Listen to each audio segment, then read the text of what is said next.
Hi, I am Dr. P.R. Padma, Professor in the Department of Biochemistry, Biotechnology and Bioinformatics at Avinashalingam University for Women, Coimbatore. You have now chosen to study about the components and structure of nucleic acids, which is a module in the Nutritional Biochemistry paper of the subject Food Science Nutrition. Nucleic acids play a central role in the functioning of every cell. They have the ability to store and transmit genetic information that governs the function of the entire cell and thus the entire organism as well. It is very vital for every student of science to understand the structure of nucleic acid and their components. There are two types of nucleic acids in the cells. They are deoxyribonucleic acid, otherwise popularly called DNA, and ribonucleic acid, popularly known as RNA. Both these are polymers of nucleotides. This means they are made up of many units called nucleotides. In other words, the monomers of nucleic acids are nucleotides. Nucleotides themselves have three major components, namely a pentose sugar, a nitrogenous base, and a phosphate group. Nucleotides themselves have a variety of roles in cellular metabolism apart from being the monomers of nucleic acids. They are the energy currency in the metabolic transactions, the essential chemical links in the responses of cells to hormones and other extracellular stimuli, and the structural components of an array of enzyme cofactors and metabolic intermediates. Apart from these, they are also constituents of nucleic acids, both DNA and RNA.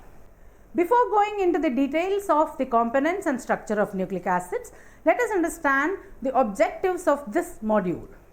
After completing this module, you will be able to comprehend the differences between the two types of nucleic acids, that is DNA and RNA, the major subtypes of RNA, the components of nucleic acids, and the structure of nucleic acids. Let us start with the structural components of nucleic acids.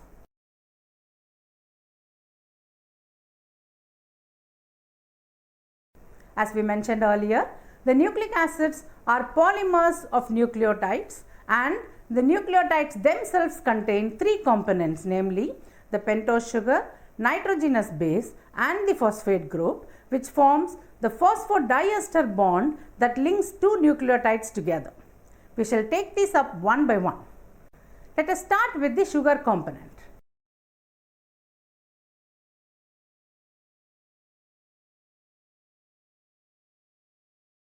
As mentioned earlier, the sugar present in nucleic acids is a pentose sugar. This means that the sugar contains 5 carbon atoms in its ring structure. The type of sugar present in RNA is ribose, hence the name ribonucleic acid or ribonucleic acid. This figure shows the structure of ribose.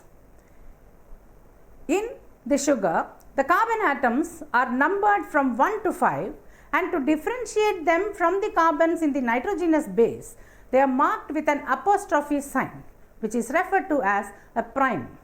Thus, the ribose has 5 carbons from 1 prime to 5 prime. DNA also contains the same sugar, but with a major modification in its structure. That is, on the second carbon of the sugar or on the 2 prime carbon, one oxygen atom is removed. Hence, the sugar is called a 2 prime deoxyribose. The structure of this sugar is shown here. Because of this, the nucleic acid containing this type of sugar is called deoxyribonucleic acid or DNA. Thus, the first major difference between RNA and DNA is the sugar. Both are pentoses, both are ribose sugars, but in DNA, this ribose has a deoxygenated carbon at the 2 prime position. Now, let us move on to the next major component, namely the nitrogenous bases. As the name implies, these components are basic in nature and contain nitrogen as an important part in the ring structure. There are two types of nitrogenous bases, namely the purines and the pyrimidines. Both of them are ring structures. Purines contain two rings fused together, while pyrimidines contain a single ring structure. The structure of purine and pyrimidine ring structures are shown here. Now, you will see that the atoms in the ring are numbered sequentially, but without the prime sign. This is to differentiate them from the atoms in the sugar. Both DNA and RNA contain two major purine bases and two major pyrimidine bases. The purine bases in both DNA and RNA are the same, namely adenine, shortly denoted as capital A, and guanine as capital G. In both DNA and RNA, one of the pyrimidines is cytosine, denoted by a capital C. But the second major pyrimidine is not the same in DNA and RNA. It is thymine in DNA and uracil in RNA, denoted by capital T and capital U respectively. Very rarely, thymine occurs in RNA and uracil in DNA as well. The most important functional groups of pyrimidines and purines are the ring nitrogens, carbonyl groups, and exocyclic amino groups. These groups are vital in forming the hydrogen bonds that hold the strands of nucleic acids together. Hydrogen bonds involving the amino and carbonyl groups are an important mode of interaction between the bases in nucleic acid molecules. Hydrogen bonds between bases permit a complementary association of the two strands of nucleic acid. The most important hydrogen bonding pattern are those defined by James Watson and Francis Crick in 1953, in which A bonds specifically to T in DNA or U in RNA, and G bonds specifically to C. These two types of base pairs predominate in the double-stranded DNA and double-stranded RNA. Each nucleotide base of one strand is paired in the same plane with the base of the other strand. In the double-stranded DNA or RNA, the number of adenine bases equals the number of thymine or uracil bases, and the number of guanine bases equals that of cytosine. The structure that is formed by the combination of the sugar moiety and the nitrogenous base is referred to as a nucleoside. Thus, we have ribonucleosides which contain adenine, guanine, cytosine and uracil, and the deoxyribonucleosides which contain adenine, guanine, cytosine and thymine. The third component of the nucleotide is a phosphate group. This phosphate group attaches to the hydroxyl group on the 5' carbon of the sugar moiety. This results in the formation of an ester bond, because ester bonds are formed when hydroxyl groups react with acid groups, which in this case is phosphoric acid. Thus, the general structure of the nucleotide monomer can be represented as shown in this figure. The nitrogenous base is attached to the first carbon, the 1' carbon, and the phosphate group to the 5th carbon or the 5' carbon of the sugar. Thus, the nucleotides are formed by the combination of a phosphate group to nucleosides. Having understood the structural components of the monomeric units of DNA and RNA, now let us consider how these units are linked together to form the polymers. For forming the polymeric structures, the nucleotides are linked to each other by a reaction between the phosphate group of one nucleotide and the next nucleotide. In this reaction, one more ester bond is formed, that is between the phosphoric acid or phosphate group and the 3' hydroxyl group. Thus, the phosphate group is flanked on both sides by an ester bond. This bridge is therefore referred to as a phosphodiester bond. Therefore, the nucleic acid strands are formed by stringing together nucleotide monomers which are linked to each other by phosphodiester bonds. These phosphodiester bonds form the backbone of the nucleic acid strands. The sequence in which the nucleotides are strung together is extremely vital and is responsible for the genetic information that is stored and transmitted in the cells. Any mistake or damage in this sequence can lead to complications in the functioning of the cells and also to disease conditions. The two strands of double-stranded DNA helix are held together by hydrogen bonds that are formed between the purine and pyrimidine bases of the respective linear molecule. The pairings between the purine and pyrimidine nucleotides on the opposite strands are very specific and are dependent upon the hydrogen bonding of A with T and G with C. The two strands of the double helical molecule, each of which possesses a polarity, are anti-parallel to one strand running from 5' to 3' direction and the other in 3' to 5' direction. This figure shows the schematic representation of the DNA structure. The formation of this helical structure results in the formation of depressions in the structure. These are called grooves. The winding of the helix results in the formation of deeper grooves called major grooves and shallower grooves called the minor grooves. In the normal configuration of DNA, which is called the B-DNA, the distance between one major groove and the next is 34 angstrom and spans 10.5 nucleotides. Let us now summarize the key features of the structure that we have learned so far before moving on to the other features. The monomeric units of nucleic acid polymers are nucleotides, which are in turn made up of pentose sugars, nitrogenous bases and phosphate groups. The monomers are linked together by 5' 3' phosphodiester bonds. The two strands are held together by hydrogen bonds formed by complementarity of base pairs. The AT pair has 2 hydrogen bonds while the GC pair has 3 hydrogen bonds. Thus, the GC pair is stronger than the AT pair. The complementary base pairing in DNA helix proves Chargaff's rule, that is, the contents of adenine equals the content of thymine and guanine equals that of cytosine.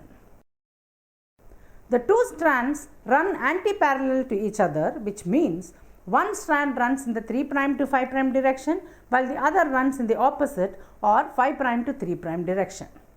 The sequence of bases governs the genetic information in the DNA molecule and the transmission of this information by the RNA molecule. The genetic information resides on one of the two strands, which is known as the template strand or sense strand. The opposite strand is called the anti-sense strand. The double helix has major grooves and minor grooves along the phosphodiester backbone.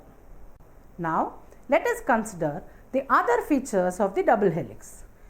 Variations in the conformation of nucleotides of DNA are associated with conformational variants of DNA. The double helical structure of DNA exists in at least 6 different forms, namely A to E and Z or commonly Z. Among these, the B, A and Z forms are the most important forms of DNA. The B form of DNA double helix described by Watson and Crick is the most predominant form under physiological conditions.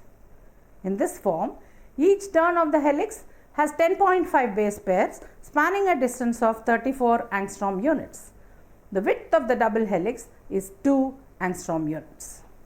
Structural variations in DNA reflects 3 aspects, namely the different possible conformation of the deoxyribose, the rotation about the contiguous bonds that make up the phosphodiester backbone and the free rotation about the C1N glycosyl bond.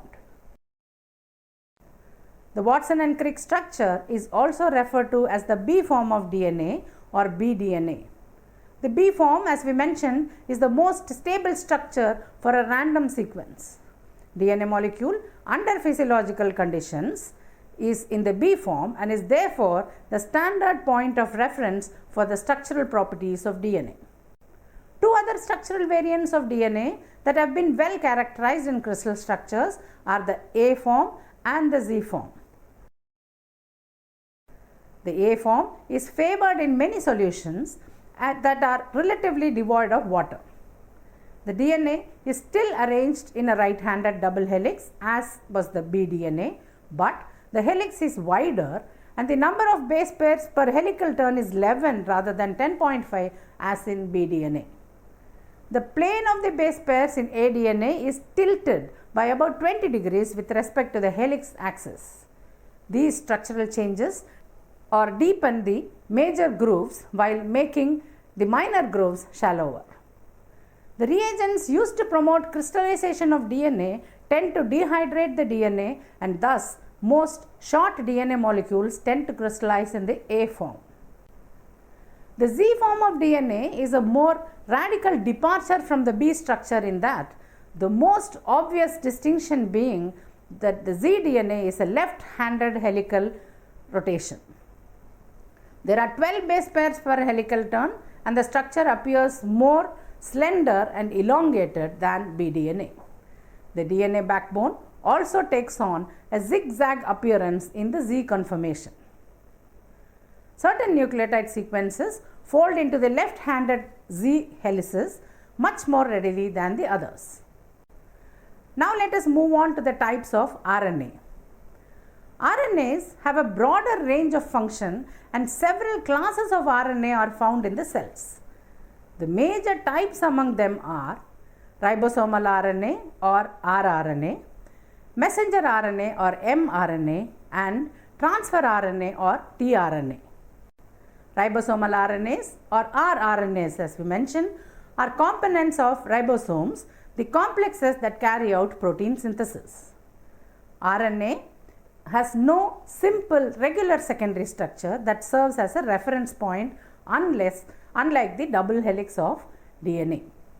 The three-dimensional structure of many RNAs, like those of proteins and peptides, are complex and unique. Weak interactions, especially base stacking interactions, play a major role in stabilizing RNA structures just as they do in DNA. Where complementary sequences are present, the predominant double-stranded structure is an A-form right-handed double helix. Messenger RNAs or mRNAs are intermediaries carrying genetic information from one or a few genes to a ribosome where the corresponding proteins can be synthesized. The mRNAs are complementary copies of the sense strand of DNA. The mRNA is synthesized in the nucleus in the eukaryotes as heterogeneous nuclear RNA or hnRNA. hnRNA undergoes another process called splicing, wherein the intron or non-coding sequences are removed and the exons or the coding sequences are strung together. Splicing results in the formation of the final functional mRNA molecule. This is then stabilized by the addition of small but specific sequences of nucleotides on both ends, which form a cap on one end and a tail on the other end. The eukaryotic mRNA is capped at the 5' terminal end by 7-methylguanosine triphosphate, which forms the cap. It is believed that this cap helps to prevent the hydrolysis of mRNA by 5' exonucleases. The tail is usually made up of several adenine nucleotides and is therefore called a poly-A tail. This tail may provide stability to mRNA besides preventing it from the attack of 3' exonucleases. The functional mRNA then enters the cytoplasm to participate in protein synthesis. Although mRNAs from different genes can vary greatly in length, the mRNAs from a particular gene generally has a defined size. The process of forming mRNA or any RNA for that matter from a DNA template is known as transcription. mRNA has a high molecular weight with a short half-life. The third type of RNA is the tRNA or transfer RNA. These are adapter molecules that faithfully translate the information in mRNA into the specific sequence of amino acids. Although RNA has certain similarities with DNA structure, they have specific differences. Namely, the sugar in RNA is ribose in contrast to deoxyribose in DNA. RNA contains the pyrimidine uracil in place of thymine in DNA. RNA is usually a single-stranded polynucleotide. However, this strand can fold in certain places to give a double-stranded structure locally if complementary base pairs are in close proximity. Due to the single-stranded nature, there is no specific relation between the number of purines, pyrimidines that are present in RNA. Thus, there is no following of Chargaff's rule.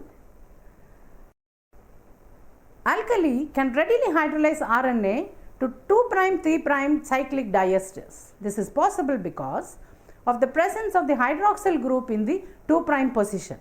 DNA does not have this oxy molecule over there and therefore cannot be subjected to alkali hydrolysis.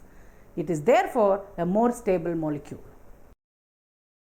RNAs can be histologically identified by the arsenol color reaction due to the presence of ribose. There are at least 20 species of transfer RNAs corresponding to 20 amino acids present in the protein structure. The structure of tRNA was first elucidated by Hawley. tRNA contains mainly 4 arms, each arm with a base paired stem. They are the acceptor arm, the anticodon arm, the D arm and the T size C arm. All the tRNA molecules contain the 4 main arms. The acceptor arm is capped with the sequence CCA from the 5' to 3' direction and the amino acid is attached to the acceptor arm. The anticodon arm with the 3 specific nucleotide bases, namely anticodon, is responsible for the recognition of the triplet codon on the mRNA.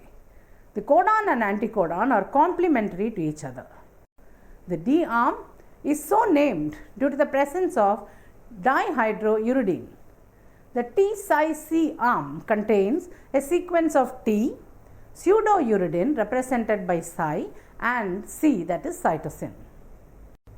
There is additionally a variable arm in tRNA.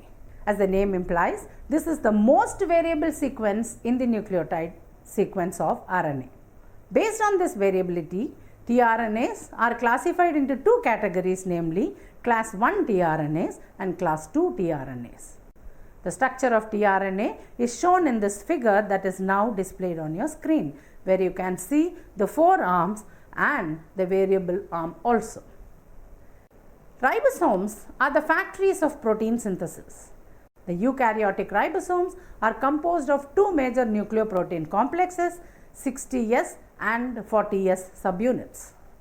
The 60S subunit contains 20S rRNA, 5S rRNA and 5.8S rRNA, while the 40S subunit contains 18S rRNA in the eukaryotes. The function of rRNAs in ribosomes is not clearly known. It is believed that they play a significant role in binding of mRNA to ribosomes during protein synthesis. There are several other subtypes of RNA. Among these, the most important ones are the catalytic RNAs, otherwise called ribozymes, and the siRNA or small interfering RNA. Ribozymes or the catalytic RNA are responsible for splicing of hnRNA into mRNA. These are the only non-protein enzymes known. The siRNA causes the degradation of specific mRNA sequences in the cells, resulting in post-transcriptional gene silencing. This process is also called RNA interference or RNAi. This has several applications as a research tool and has fetched the Nobel Prize to the scientists who discovered the process. Let us now summarize the salient points of this lesson that we have gone through. There are 2 types of nucleic acids, RNA and DNA. The nucleotides in RNA contain ribose and the common pyrimidine bases are uracil and cytosine. In DNA, the nucleotides contain 2-oxy-deoxyribose and common pyrimidine bases are thymine and cytosine. The The primary purines are adenine and guanine in both DNA and RNA. Native DNA consists of two anti-parallel chains in a right-handed helical structure. Complementary base pairs of A with T and G with C are formed by hydrogen bonding between the helices between the various nitrogenous bases. The base pairs are stacked perpendicular to the long axis of the double helix, 3.4 angstrom apart, with 10.5 base pairs per turn that spans 34 angstrom units. DNA can exist in several structural forms. Two variations of the Watson-Crick form are bDNA or the A DNA and the Z DNA. Some sequence dependent structural variations cause bends in the DNA molecule. RNA also exists in several different single stranded structures, most of which are involved in protein synthesis. The linear array of nucleotides in RNA consists of adenine, guanine, cytosine and uracil, and the sugar moiety is ribose. Messenger RNA transfers the genetic information from DNA to ribosomes for protein synthesis.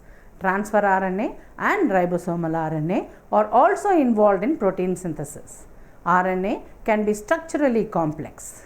Single RNA strands can be folded into hairpins, double-stranded regions or complex loops.